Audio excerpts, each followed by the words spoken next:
কতটা সুন্দর এই জায়গাটা।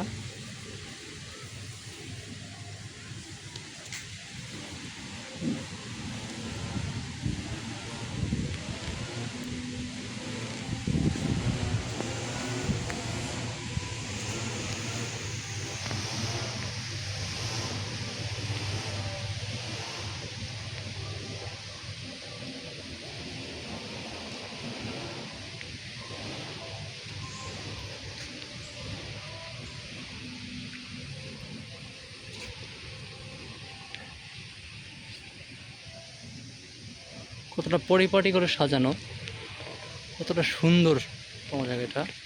সিঙ্গাপুরের আসলেই বলে যে সিঙ্গাপুর সুন্দর, তার সাক্ষাৎ উদাহরণ হচ্ছে এইটা। এই যে কতটা সুন্দর, গাছকে কতটা সুন্দরভাবে পরিচালনা করছে এবং খুব সুন্দরভাবে সাজিয়ে রাখছে। এবং এ থেকে এসির বাতাস, ফ্যানের বাতাস কোনো হয় একদম এসির মতো ঠান্ডা বাতাসগুলো, সে ফ্যান পর্যন্ত লাগিয়ে রাখছে গাছের জন্য।